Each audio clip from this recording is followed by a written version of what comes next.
warahmatullahi wabarakatuh. Selamat siang sahabat, selamat datang di acara TV 11 Remaja Kreatif Insan Inovatif. Bagaimana kabar sahabat hari ini? Semoga selalu dalam keadaan sehat dan terhindar dari COVID-19. Mungkin banyak dari sahabat yang bertanya, saat ini saya sedang berada di studio TV 11. TV 11 adalah program edukasi sekolah yang bekerja sama dengan SMK Negeri 2 Padang Panjang. Sebelumnya, perkenalkan saya Anissa Zafarani dalam acara Liputan Kegiatan MKKS Kota Padang. Saat ini di studio telah hadir tamu spesial kita, yaitu Bapak Yan Hendrik, SPDMM, selaku Ketua MKKS Kota Padang.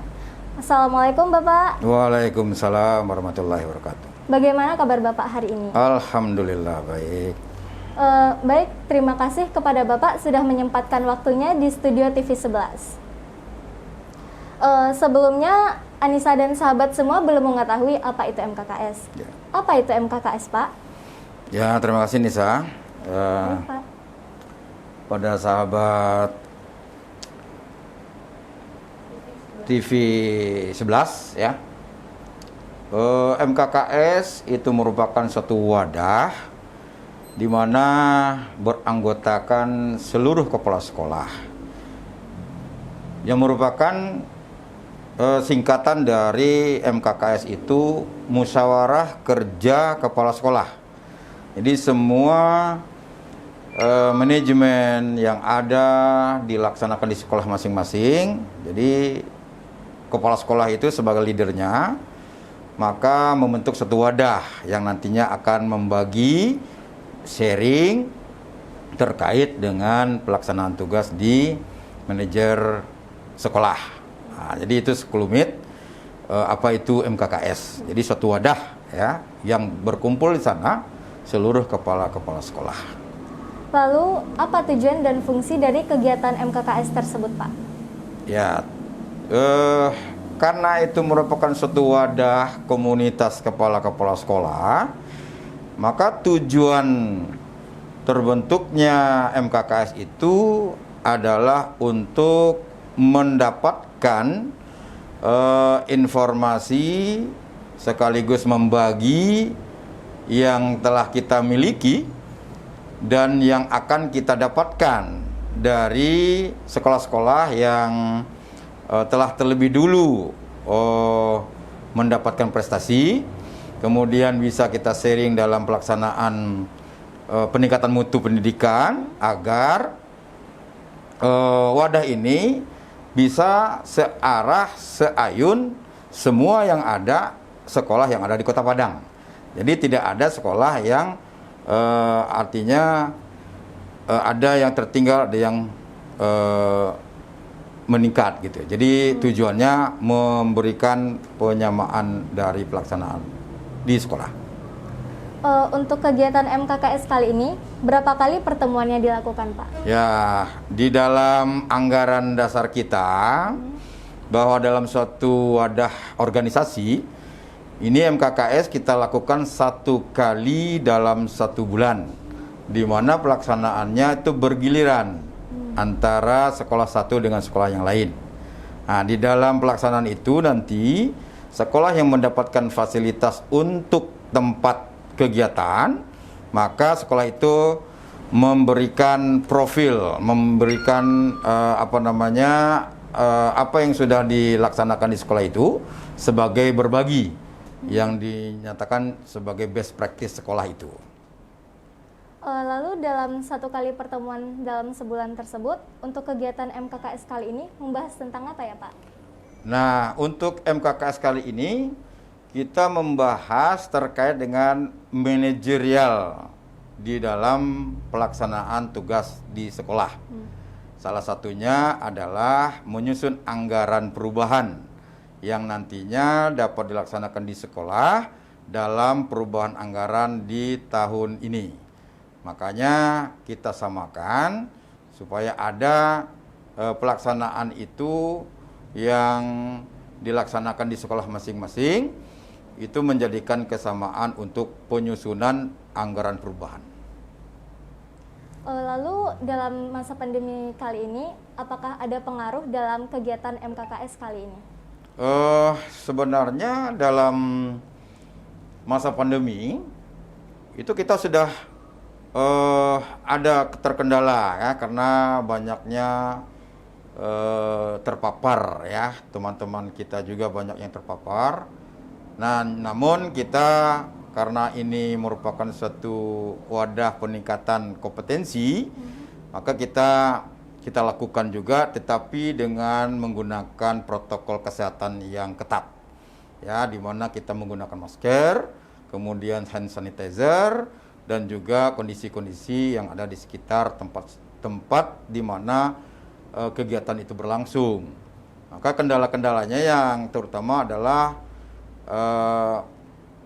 kaitan dengan terpaparnya COVID itu, maka kita harus bisa memberikan proteksinya. Tetap kita jalankan, namun kita menggunakan protokol kesehatan yang ketat. Baik. Kemudian MKKS kali ini diadakan di SMP Negeri 11 Padang. Lalu bagaimana pendapat Bapak terhadap SMP Negeri 11 Padang yang saat ini menjadi tuan rumah dalam kegiatan MKKS? Ya, terima kasih ya.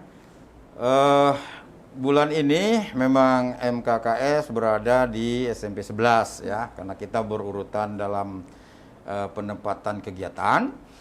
Nah, untuk SMP 11 ya, kita lihat dari lingkungannya, kemudian profil dari sekolahnya, itu ya the best ya. Artinya apa? Kegiatan-kegiatannya juga bagus dilaksanakan. Apalagi sekarang ada yang dinamakan dengan TV 11 ya. TV 11 itu merupakan suatu inovasi, dan sekolah yang ada di Kota Padang tidak banyak yang memiliki, dan ini juga menjadikan the bestnya SMP 11, dan juga SMP 11 banyak yang perlu kita contoh terkait dengan adiwiyatanya karena sudah nasional. Kemudian juara sekolah sehat ya. Dan kita lihat dari sisi lingkungan itu bersih ya. Kemudian guru-gurunya pun antusias ya di dalam memberikan pendidikan di SMP 11. Untuk itu SMP 11 memang perlu kita menjadikan rujukan nanti di dalam pembinaan sekolah di sekolah masing-masing. Di SMP 11 sekarang itu boleh dikatakan kami yang datang itu merasa puas ya, dan merasa ada tambahan ilmu untuk dijadikan sebagai ajang perbaikan di sekolah kita masing-masing. Terakhir, tadi kan Bapak menyangkut dengan TV 11. Nah, menurut Bapak, apakah Bapak ada sesuatu, mungkin ada masukan atau saran untuk TV 11? Nah, untuk SMP 11 dengan eskulnya ya, sebagai entrepreneur membina anak-anak bangsa, terutama di SMP 11, dengan adanya munculnya TV 11, ini merupakan wahana media yang nantinya bisa dikembangkan di samping